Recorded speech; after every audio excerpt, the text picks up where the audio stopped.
What happens when we die?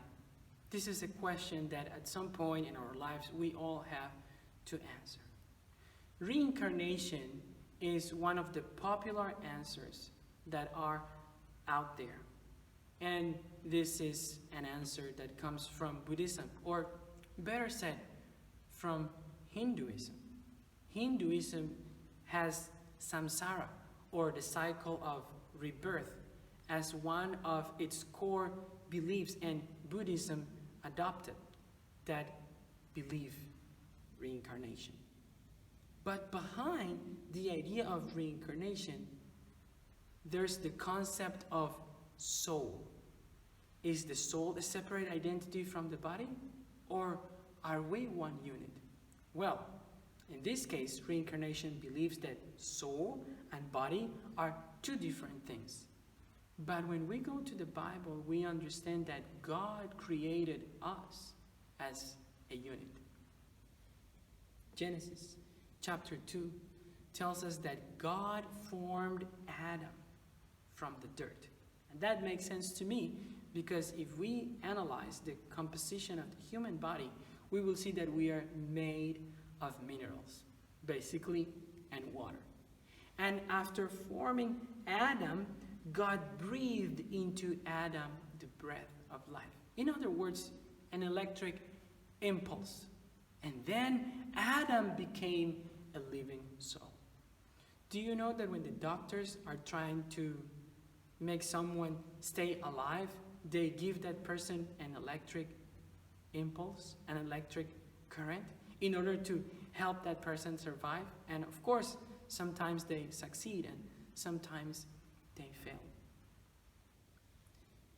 The Bible says that we are a unit. And many people out there are saying that no, the soul is separated from the body. But if you allow me to step back for a moment and talk about the different essence that we have discussed in our videos, you might agree with me that seeing the soul as one unit with the body and not as a different thing will make sense to you. Let me explain. We start with suffering, right?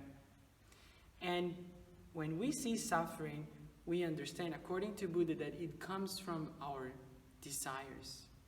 Maybe selfish desires, maybe wrong desires.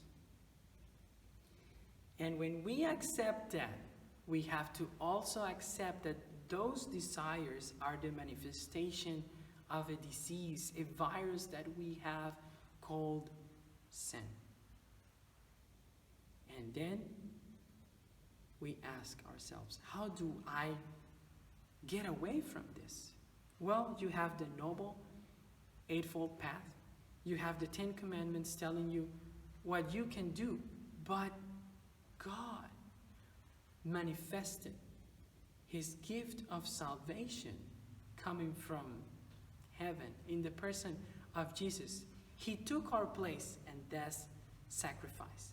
He took our place and He did for us what we couldn't do. He lived a life that we couldn't live, and He died on the cross, paying our debt. And now we are here with this idea, the concept of soul. Well, Jesus resurrected. And the Bible says that because He resurrected, we can also be resurrected. In other words, the Bible does not agree with the R of reincarnation, but with the R of resurrection. Those who believe in Jesus, those who understand that He took our place, those who accept His sacrifice, can be resurrected at some point in human history and enjoy eternal life. And for a moment, I have to say that nirvana, the idea of nothingness, is not really promising. Because we all want to live, and in this world, no matter how bad it is, we still want to stay alive. Well, That's what God actually offers.